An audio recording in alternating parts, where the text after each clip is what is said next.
Assalamualaikum warahmatullahi wabarakatuh. Hamdan wa syukran liman qala fi kitabihil karim wa huwa astaqul qailin. A'udzu billahi minasyaitonir rajim. Bismillahirrahmanirrahim. Wa'budullaha wa la tusyriku bihi syai'a wa bil walidaini ihsana wa bidzil qurba wal yatama wal masakini wal jari dzil qurba wal jaril junubi waswahibi bil jambi wa ibnis sabil wa ma malakat aimanukum al ayah. Hadirin ma'asyiral muslimin hafidzakumullah. Malam ini kajian kitab hadis Riyadhus Shalihin telah sampai pada bab hakul jar wal wasiatu bihi, yaitu hak hidup bertetangga dan pesan-pesan untuk berbuat baik kepada tetangga. Tetangga itu siapa? Tetangga itu adalah orang yang tempat tinggalnya dekat dengan tempat tinggal kita. Sampai seberapa rumah? Itu dalam fikih dijelaskan sampai 40 rumah untuk masing-masing arah. Jadi sebelah timur kita sampai 40 rumah itu tetangga kita. Sebelah barat kita sampai 40 rumah tetangga kita. Kemudian sebelah utara kita 40 rumah itu termasuk tetangga kita. Sebelah selatan rumah kita sampai 40 rumah itu tetangga kita. Bahkan kalau kita tinggal di rumah susun, kita bagian yang bawah sampai ke atas 40 rumah itu juga tetangga kita. Nah, Islam sangat memperhatikan hak-hak bertetangga. Karena kita sadar bahwa manusia itu makhluk sosial, tidak bisa hidup sendirian. Kita hidup akan terasa nyaman kalau ada teman. Nah, teman yang dekat adalah tetangga. Maka di dalam Islam itu tetangga itu ada yang punya 3 hak, ada yang punya 2 hak, ada yang punya 1 hak. Yang punya 3 hak itu adalah dia tetangga kita, kemudian beragama Islam, kebetulan masih ada hubungan kerabat, itu punya hak 3. Dia harus paling diutamakan di antara tetangga yang lain. Sedangkan yang punya hak 2 adalah dia tetangga kita, beragama Islam, tapi tidak ada hubungan kerabat, itu punya hak 2. Dan yang punya hak 1 adalah dia tetangga kita, kebetulan agamanya bukan Islam dan juga tidak ada hubungan kerabat. Nah, terhadap tetangga yang hanya punya hak 1 ini pun kita diperintahkan untuk selalu berbuat baik kepadanya. Nah, tetangga itu dalam bahasa Arab disebut jar, bahasa yang sering kita dengar jiron, ya, itu jiron, tetangga, maknanya orang yang tempat tinggalnya dekat dengan rumah kita. Sementara jar sendiri itu maknanya orang yang mengalir, sesuatu yang mengalir. Karena tetanggalah orang yang paling sering hilir mudik di dekat kita. Allah berpesan di dalam Al-Quran, wa'budullaha, dan beribadahlah kepada Allah, wala tusyriku bihi syai'a, dan janganlah kalian menyekutukan Allah dengan sesuatu apapun. Setelah itu, pesan Allah berikutnya adalah wabil walidaini ihsana, dan hendaklah kalian berbakti kepada kedua orang tua. Di ayat ini Allah menjelaskan tentang tingkatan-tingkatan untuk berbuat baik. Di sama-sama berbuat baik itu ada tingkatannya. Yang paling utama adalah yaitu beribadah kepada Allah. Yang kedua yaitu tidak menyekutukan Allah dalam beribadah. Artinya dia benar-benar hanya menyembah, mengabdi kepada Allah, tidak kepada selain Allah. Setelah itu baru kita diperintahkan oleh Allah untuk berbakti kepada kedua orang tua. baik orang tua kita yang sudah beragama Islam atau belum. Selama dia orang tua kita, kita tetap diperintahkan untuk berbuat baik kepadanya. Karena di zaman Nabi juga pernah ada itu seorang sahabat yang kebetulan orang tuanya belum masuk Islam. Itu tetap diperintahkan untuk berbakti kepada kedua orang tua selama tidak menimbulkan kemusyrikan. Nah, setelah kita berbakti kepada kedua orang tua, ini menyangkut masalah sosial, ya, yaitu wabidil kurba. Kita juga diperintahkan untuk berbuat baik kepada sanak kerabat. Istilah kerabat itu ke samping, ya. Kakak, adik, keponakan, paman, bibi, itu namanya kerabat. Kalau ke atas atau ke bawah itu namanya keluarga, ya, bapak, kakek, orang tuanya kakeknya kakek, dan seterusnya. Ke bawah anak, cucu, anaknya cucu, dan seterusnya, itu namanya keluarga. Tapi kalau ke samping, kakak, adik, paman, bibi, anaknya paman, anaknya bibi, itu semuanya disebut kerabat. Nah, Islam mengajarkan setelah kita berbakti kepada kedua orang tua, kita juga harus berbuat baik kepada sanak kerabat.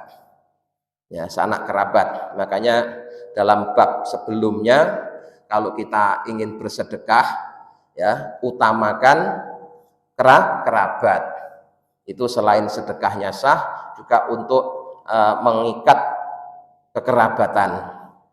Nah, setelah itu baru orang lain, yaitu wal yatama, anak-anak yatim. Ya.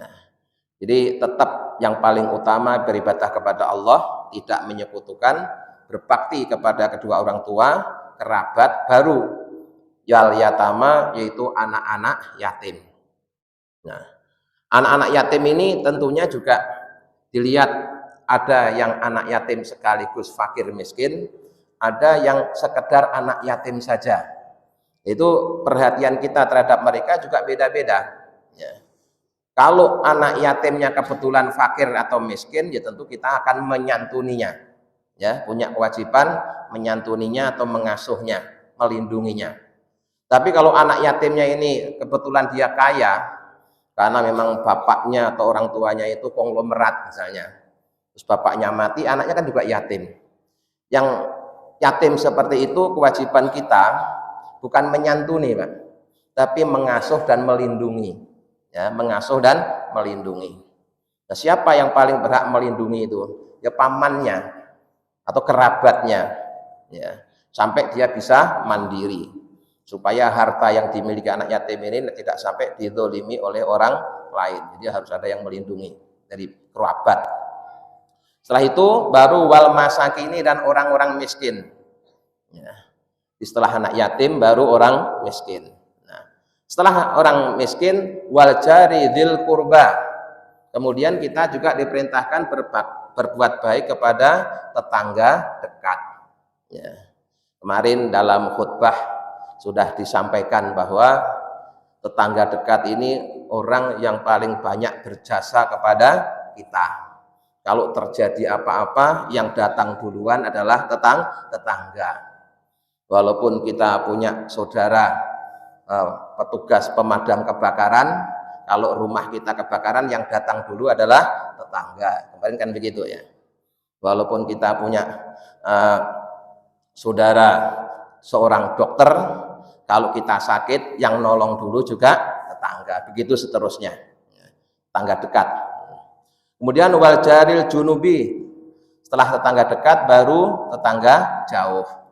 Jadi tadi di awal saya katakan ada 40 rumah, itu ya tentunya diutamakan yang dekat-dekat dulu, ya. Kalau yang dekat sudah terpenuhi, baru kemudian yang jauh.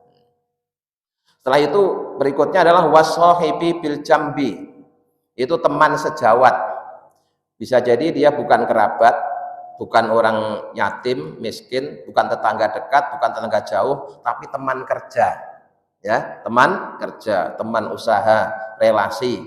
Itu pun juga kita diperintahkan untuk berbuat baik. Baru berikutnya wabni sabil, ibnu sabil.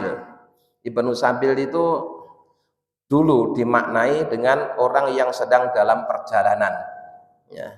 Dalam bab zakat salah satu asnaf yang berhak menerima zakat itu adalah Ibnu Sabil. Orang yang sedang dalam perjalanan, kemudian dia kehabisan bekal, itu dia bisa minta kepada orang yang bertugas sebagai amil zakat. Nah, tapi bisa juga dimaknai secara harfiah Ibnu Sabil itu anak jalanan. Artinya anak-anak yang terlantar di jalanan. Kemudian setelah itu baru wama malakat aimanukum, dan budak-budak yang kalian miliki. Nah, untuk yang terakhir ini di zaman sekarang sudah tidak ada, ya. Karena semua orang sekarang statusnya sudah merdeka. Tapi bisa juga dimaknai dengan yang mirip dengan budak, walaupun statusnya bukan budak. Siapa? Para pembantu. Ya, karena dulu itu budak fungsinya kan sebagai orang-orang yang bekerja di rumah kita, ya, yang melayani kita, tidak kita gaji, bahkan kalau kita bosan bisa kita jual. Nah, yang perempuan sekali-kali bisa juga difungsikan sebagai istri cadangan. Budak itu seperti itu dulu tuh. Sekarang udah nggak ada. Ya. Nah, pembantu juga harus dipenuhi hak-haknya, walaupun dia bukan sebagai budak. Nah, itulah satu ayat yang mengajarkan kepada kita tentang tingkatan berbuat baik. Ya.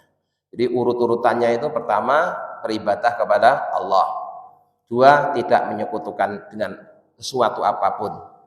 Nah, setelah itu baru berbakti kepada kedua orang tua, kerabat, anak yatim, fakir miskin, tetangga dekat, tetangga jauh, teman sejawat, anak jalanan, baru yang terakhir yaitu budak-budak yang dimilikinya.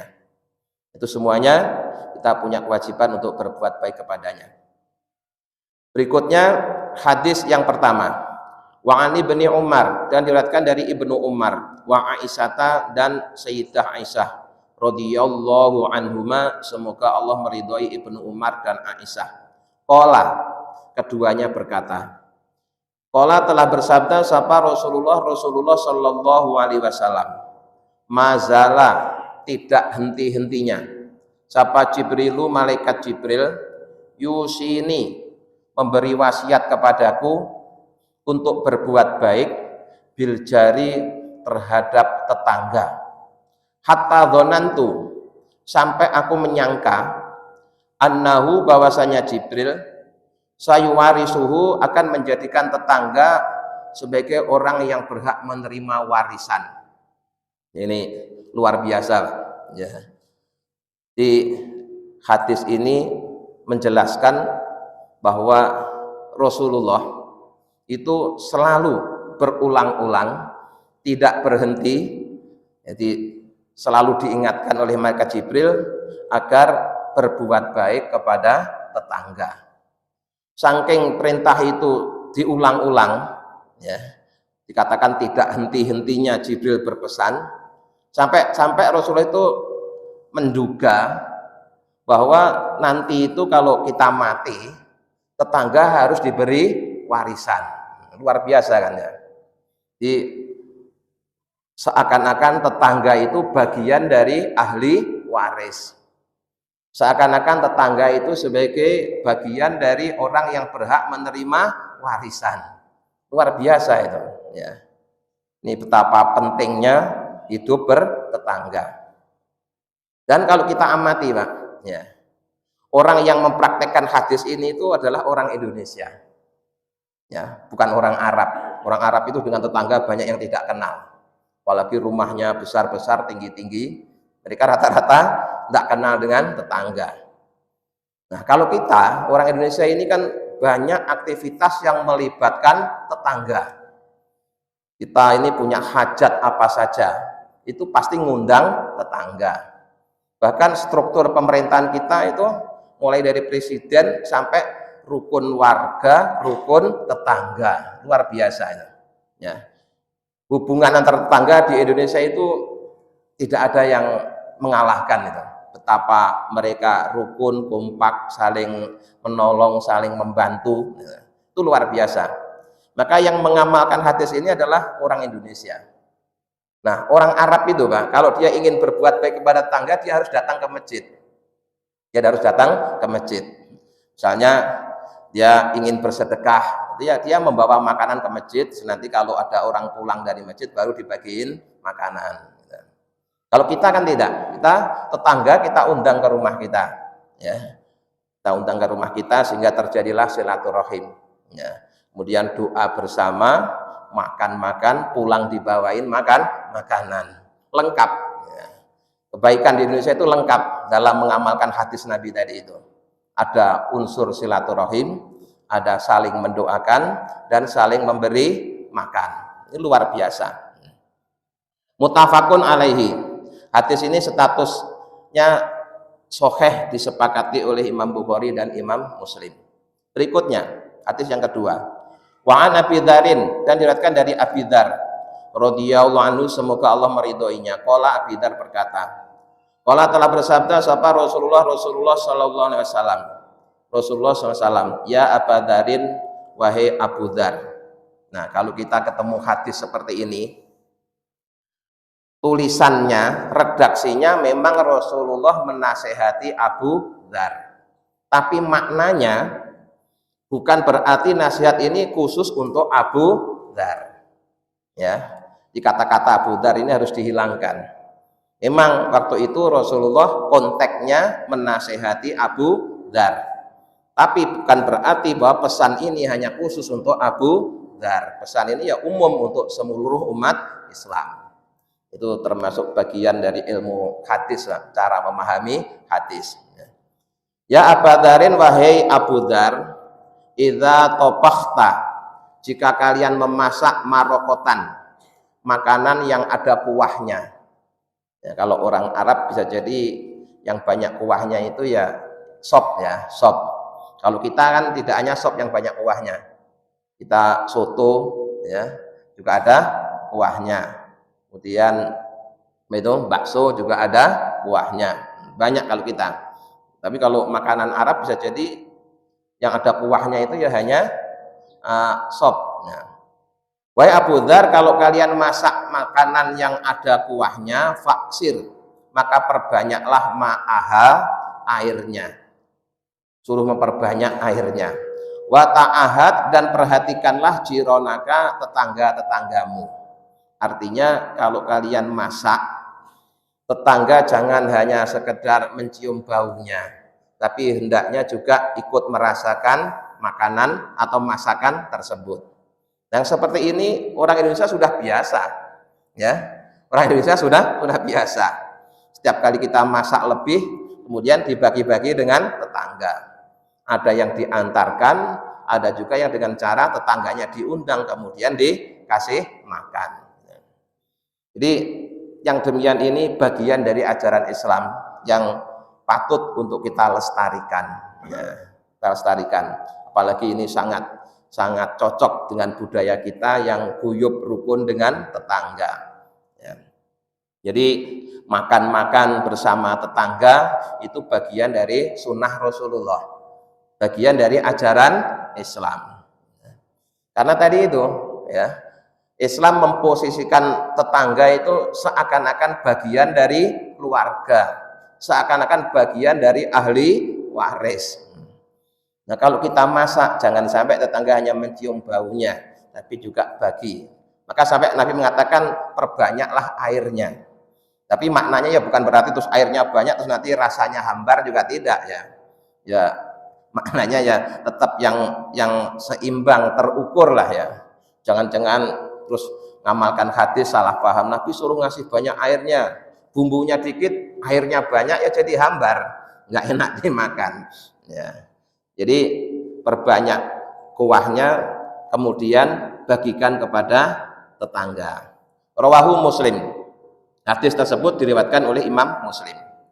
Wa fi riwayatin, dalam satu riwayat lahu yang juga dimiliki oleh Imam Muslim, an Abi Dzarin, dari Abi Dzar, qala, Abi Dzar berkata, inna khalili, sesungguhnya kekasihku sallallahu alaihi wasallam, yaitu Nabi Muhammad sallallahu alaihi wasallam, ausoni, telah berwasiat kepadaku. Jadi kalau yang hadis pertama tadi itu redaksinya Rasulullah bersabda, Kalau redaksi yang kedua ini itu abidarnya, ya, menceritakan bahwa sesungguhnya Rasulullah selalu wasiat kepadaku, idza tobakhta, jika kalian memasak marokon, makanan yang ada kuahnya, faksir, maka perbanyaklah ma'aha, airnya. Sumangdur, kemudian perhatikanlah ahla baitin, keluarga rumah, min jironika, dari tetanggamu. Ya tidak semuanya, sebagian. Ya. Artinya ya kalau ngasih sesuatu kepada tetangga itu ya dilihat loh, ini tetangga kita ini satu rumah berapa orang, ya. Jangan terus ngasihnya terlalu sedikit sampai bingung baginya gitu loh. Ya. Nah, kita yang lama tinggal di kampung, dulu kalau orang tua kita kenduri ke rumah tetangga, itu berkatnya dimakan orang satu rumah itu cukup, karena banyak. Nah, sekarang kita tinggal di kota, berkatnya itu hanya cukup dimakan oleh satu orang. Karena di kota ini besarnya berkat itu hanya satu porsi, ya, satu porsi. Kalau kita di kampung, Pak, ya, tetangga punya hajat, kita diundang kenduri, itu pulang tuh berkatnya itu ya cukup untuk 5 orang, ya, cukup untuk 5 orang. Anaknya 5, kemudian bagiannya ayam itu cuma sepotong, itu disuwir-suwir disuwir-suwir dibagi 5 anaknya. Itu kenangan yang paling menyenangkan itu, yang sekarang udah hilang, ya. Sekarang udah hilang, karena dulu kita makan ayam itu hanya kalau bapak kita kenduri kan, ya, itu dulu. Kalau sekarang mau makan ayam tiap hari udah banyak ayam. Dulu itu senang sekali kalau orang tua kita ada undangan dari tetangga kenduri, terus pulang bawa berkat, itu bener-bener anaknya itu nunggu, ya, nunggu. Terus nanti ya kadang ayam, kadang cuma telur. Kalau telur ya disuwir-suwir, ya, dipotong-potong kecil, dibagi buat sejumlah anaknya. Ya ternyata dalam hadis Nabi juga mengingatkan masalah itu. Jadi kalau kalian masak, perbanyak airnya, terus bagi ke tetangga. Nah, ketika ya ngasih tetangga itu juga perhatikan pula dia keluarganya ada berapa orang. Jangan terlalu sedikit terus nanti malah jadi rebutan, terus pada nangis, repot nanti, ya. Ya. Jadi Nabi mengatakan fa'asibhum, maka berilah mereka minha, dari makanan tadi, bima'rufin, dengan cara yang baik. Maksudnya dengan cara yang baik tadi itu ya jangan terlalu sedikit. Ini satu rumah itu 5, anaknya itu 5. Kalau hanya kita kasih 1 potong ya kasihan nanti baginya, misalkan gitu. Ya kita kasih 2 potong, nah, misalkan begitu, ya. Jadi suruh memperhatikan kondisi tetangga. Nah tentunya kalau jumlah makanan itu terbatas ya nggak usah semua tetangga, pilih tetangga yang paling dekat, ya. Atau pilih tetangga yang tadi itu, yang punya hak 3 tadi itu, tetangga, muslim, dan masih ada hubungan kerabat, itu yang kita utamakan. Satu lagi, hadis yang ketiga, wa'an Abi Hurairah, dan diriwayatkan dari Abi Hurairah radhiyallahu anhu, semoga Allah meridhoinya, anna Nabi sallallahu alaihi wasallam, sungguh Nabi Muhammad sallallahu alaihi wasallam, qala, beliau bersabda, wallahi, demi Allah, la yu'minu, tidak beriman. Wallahi, demi Allah, la yu'minu, tidak beriman. Wallahi, demi Allah, la yu'minu, tidak beriman. Luar biasa ini hadis ini. Pertama, Rasulullah bersabda diawali dengan sumpah. Sumpahnya menggunakan nama Allah, itu sumpah yang tertinggi. Setelah itu tidak sekedar sumpah, tapi sampai diulang 3 kali. Luar biasa, ya. Demi Allah tidak beriman, demi Allah tidak beriman, demi Allah tidak beriman. Nah, kalimat yang seperti ini itu kalau kita tidak pernah berguru kepada kiai, pasti akan salah memahaminya. Kenapa? Tidak beriman berarti kafir. Kalau begitu nanti kita gampang mengkafirkan orang, ya. Padahal kalau kita berguru pada kiai dijelaskan bahwa makna hadis ini tidak sempurna iman seseorang. Bukan tidak iman berarti kafir, tidak. Enggak sampai terus kafir, itu enggak. Dia beriman tapi imannya tidak sempurna, gitu ya. Jadi ngaji hadis hanya baca terjemah terus dimaknai sendiri, diutak-atik sendiri, wah bahaya itu. Nanti Betul, lihat kalimatnya, demi Allah tidak beriman, berarti kafir kan? Bukan begitu, ya. Demi Allah tidak sempurna iman seseorang. Nah, maknanya begitu. Kila, siapa mereka? Dikatakan, ditanyakan, man ya Rasulullah, siapa mereka itu? Kola, Rasulullah menjawab, alladzi orang layak manu yang tidak merasa aman. Siapa jaruhu tetangganya tidak merasa aman bahwa ikohu terhadap kejahatannya.